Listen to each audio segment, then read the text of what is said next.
Hello everyone, good morning. स्वागत है आपका एक बार फिर से डेली करंट अफेयर सेशन में। आज है 5 अक्टूबर। तो चलिए शुरू करते हैं आज का सेशन। फर्स्ट क्वेश्चन है, रसायन विज्ञान केमिस्ट्री का नोबेल पुरस्कार 2023 किसको दिया जाएगा?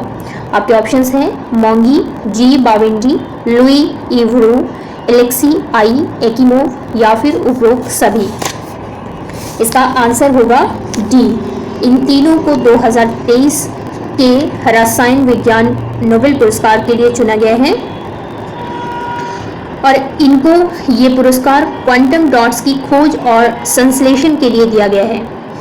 और 2022 में भी ये पुरस्कार 3 वैज्ञानिकों को दिया गया था, कैरोलिन आर वर्टोजी, मोर्टन मेल्डन और के वेरी शार्पलेस। इन तीनों को दिया गया था 2022 में। और इस साल का 2023 का जो पुरस्कार है उसमें नोबेल फाउंडेशन ने 10% राशि उसमें बढ़ा दी है और उसके बाद वो 11 मिलियन क्रोनर लगभग $1 मिलियन हो जाएगी। और इसके अलावा इसमें विजेताओं को 18 कैरेट सोने का पदक और डिप्लोमा भी दिया जाता है। ये 2023 का तीसरा पदक जो है, तीसरे पुरस्कार की घोषणा हो चुकी है। इससे पहले हमने फिजिक्स और मेडिसिन का देखा। जैसा कि हमने देखा था कि नोबेल पुरस्कार 6 फील्ड्स में दिया जाता है और 3 पुरस्कारों की घोषणा अभी बाकी है। उसके बाद हम सबको एक क्लास में देखेंगे। ओके,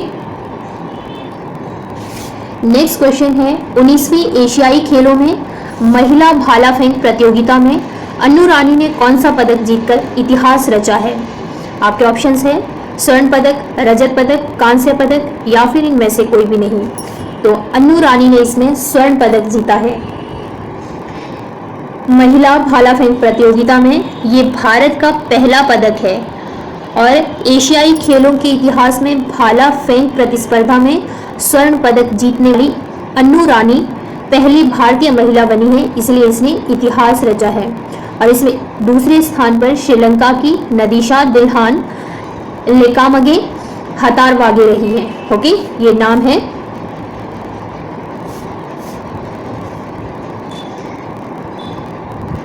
नेक्स्ट क्वेश्चन है, विश्व पशु कल्याण दिवस 2023 कब मनाया गया? आपके ऑप्शंस हैं 1 अक्टूबर, 2 अक्टूबर, 3 अक्टूबर, 4 अक्टूबर। तो ये 4 अक्टूबर को मनाया गया और हर साल ये 4 अक्टूबर को मनाया जाता है। और इसकी जो थीम थी 4 अक्टूबर के लिए, बिग और small we love them all, ये 2023 की थीम थी। और इस दिवस को विश्व पशु दिवस के रूप में भी जाना जाता है। और इस दिवस को मनाने की जो अवधारणा है वो हेनरिक जिमरमैन ने 1925 में रखी थी। ये लेखक और संपादक थे। इन्होंने इस दिवस को मनाने की अवधारणा रखी थी 1925 में और इसके बाद 1929 में 4 अक्टूबर को विश्व पशु कल्याण दिवस के रूप में मनाने के लिए चुना गया था। Okay, next question, PM Svanidhi योजना कब शुरू की गई थी? आपके ऑप्शंस हैं जुलाई 2018, 1 जून 2020, अगस्त 2023, मार्च 2020। तो इसका आंसर होगा वी। ये 1 जून 2020 को शुरू की गई थी और हाल ही में ये न्यूज़ में इसीलिए थी क्योंकि इसका जो आंकड़ा है वो 50 लाख लाभार्थियों तक पहुंच गया है। और इस उपलब्धि पर जो है हमारे देश के प्रधानमंत्री नरेंद्र मोदी ने कहा कि यह योजना न केवल रेहड़ी पटरी वालों का जीवन आसान बना रही है बल्कि इसने उन्हें सम्मान के साथ जीने का अवसर भी दिया है और इसीलिए ये न्यूज़ में थी। और इसकी जो फुल फॉर्म है इस योजना की, प्रधानमंत्री street vendors Atmanirbhar Nidhi. Okay, क्या इसकी full form? Street vendors Atmanirbhar Nidhi. और इस योजना को 2020 में, जैसा कि हमने देखा, 1 जून 2020 में शुरू किया गया था और इसकी जो अवधि थी वो मार्च 2022 तक थी, लेकिन अब इसकी जो है इसका कार्यकाल 2024 तक के लिए बढ़ा दिया गया है। ओके, नेक्स्ट क्वेश्चन है अभ्यास संप्रीति 2023 भारत और किस देश के बीच होता है? आपके ऑप्शंस हैं नेपाल, चीन, बांग्लादेश, श्रीलंका। तो इसका आंसर होगा सी, अभ्यास संप्रीति भारत और श्रीलंका के बीच होता है। और अभी ये 3 अक्टूबर से शुरू हो गया है।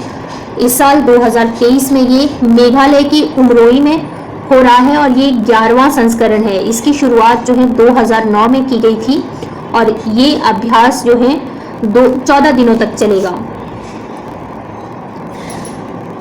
और हमने इससे पहले देखे थे युद्ध अभ्यास जो कि भारत और यूएसए के बीच होता है। सिमवेक्स एक्सरसाइज ये भारत और सिंगापुर के बीच होती है। और अजय वॉरियर हुई है 2023 में, ये भारत यूके के बीच होती हैं।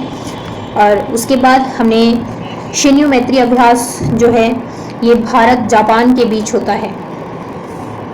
अभ्यास क्यों किया जाता है? ये दोनों देशों के बीच जो है उनके संबंध को बढ़ाने के लिए और सैन्य शक्ति को बढ़ाने के लिए किए जाते हैं।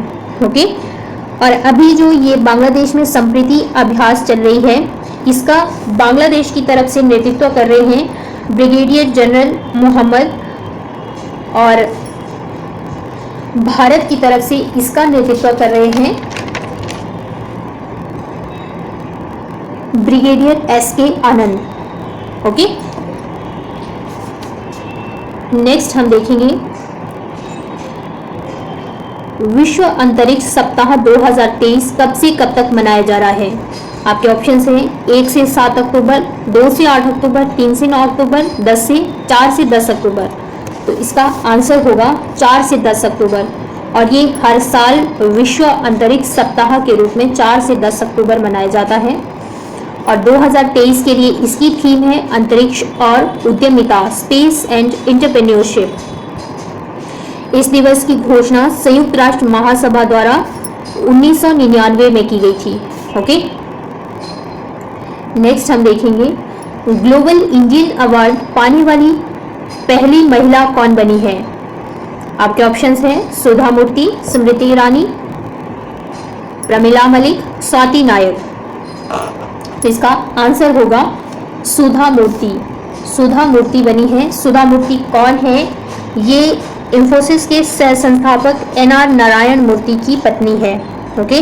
और इनको जो है ये ग्लोबल इंडियन अवार्ड जो है कनाडा के टोरंटो में इंडो कनेडियन समारोह में दिया गया है। ओके। नेक्स्ट, पश्मीना क्राफ्ट को हाल ही में GI टैग दिया गया है। यह किस राज्य या केंद्र शासित प्रदेश से संबंधित है? आपके ऑप्शंस हैं लद्दाख, हिमाचल प्रदेश, जम्मू कश्मीर, उत्तराखंड। तो इसका आंसर होगा जम्मू कश्मीर। पश्मीना क्राफ्ट जम्मू कश्मीर का है और जम्मू कश्मीर के केसर को भी, कश्मीर का केसर, उसको भी GI टैग मिल चुका है। और ये पश्मीना क्राफ्ट जम्मू कश्मीर के कठुआ जिले का है। ओके। इससे पहले हमने देखा था सालीन साबूदाना जो कि तमिलनाडु का है, जिसको हाल ही में GI टैग दिया गया है। और एक हमने आंध्र प्रदेश की मिठाई देखी थी जिसका नाम था अत्रियापुरम पुथरेकुला। ये आंध्र प्रदेश से रिलेटेड है जिसको GI टैग मिला है। ओके। नेक्स्ट क्वेश्चन है ईरानी कप 2023 किसने जीता था? आपके ऑप्शंस हैं सौराष्ट्र, शेष भारत, मुंबई, मध्य प्रदेश। तो ये शेष भारत ने जीता है।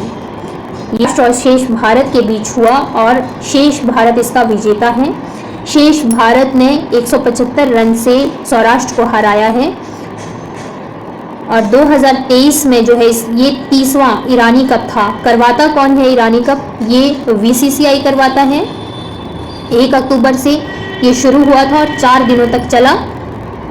और इसमें जो शेष भारत टीम के कप्तान थे वो थे हनुमा विहारी और सौराष्ट्र की कप्तानी की जयदेव उनादकट ने। ओके। नेक्स्ट क्वेश्चन है ICC ने ODI विश्व कप के लिए किसको ग्लोबल एम्बेसडर नियुक्त किया है? आपके ऑप्शंस हैं विराट कोहली, महेंद्र सिंह धोनी, सचिन तेंदुलकर, सौरव गांगुली। तो इसका आंसर होगा C, सचिन तेंदुलकर को ICC ने ODI विश्व कप के लिए ग्लोबल एम्बेसडर नियुक्त किया है। ओके, ये था हमारा आज का करंट अफेयर। देख लेते हैं कल का रिवीजन। फर्स्ट क्वेश्चन है, फिजिक्स का नोबेल पुरस्कार 2023 किसको दिया जाएगा? पियरे, एगोस्टिनी, फेरेनक्रॉस, एल हुइलियर, इन तीनों को दिया जाएगा। ओके, हाल ही में शुरू प्रोजेक्ट उद्भव किसके द्वारा चलाया जा रहा है? ये भारतीय सेना द्वारा चलाया जा रहा है। आतंकवाद विरोधी क्षेत्र प्रशिक्षण अभ्यास FTX 23 कहाँ आयोजित किया गया था? ये रूस में आयोजित किया गया था। हाल ही में VRO के महानिदेशक का पद किसने संभाला है? ये लेफ्टिनेंट जनरल रघु श्रीनिवासन ने संभाला है। वर्ल्ड बैंक ने वित्त वर्ष 2023-24 के लिए इंडिया की GDP कितनी बताई है? वर्ल्ड बैंक ने 6.3% बताई है। मलेरिया की नई वैक्सीन R21 मैट्रिक्सिम को किस संस्था ने मंजूरी दी है? तो इसको WHO ने मंजूरी दी है। किसने दी है? WHO। रकेल पेना रोड्रिग्स 3 से 5 अक्टूबर तक भारत की यात्रा पर थी। वह किस देश की उपराष्ट्रपति है? तो ये डोमिनिकन गणराज्य की उपराष्ट्रपति है। खादी महोत्सव का उद्घाटन कहाँ किया गया है? मुंबई में किया गया है। देश के पहले सोलर रूफ साइकिलिंग ट्रैक का उद्घाटन कहाँ किया गया है? ये हैदराबाद में किया गया है। डॉक्टर BR अम्बेडकर की सबसे बड़ी प्रतिमा किस देश में स्थापित की गई? ये अमेरिका में स्थापित की गई और 14 अक्टूबर को इसका उद्घाटन होगा। Okay, thank you so much friends. अभी तक आपने चैनल को सब्सक्राइब नहीं किया है तो प्लीज़ चैनल को सब्सक्राइब कीजिए और ज़्यादा से ज़्यादा अपने दोस्तों के साथ शेयर कीजिए। Thank you so much.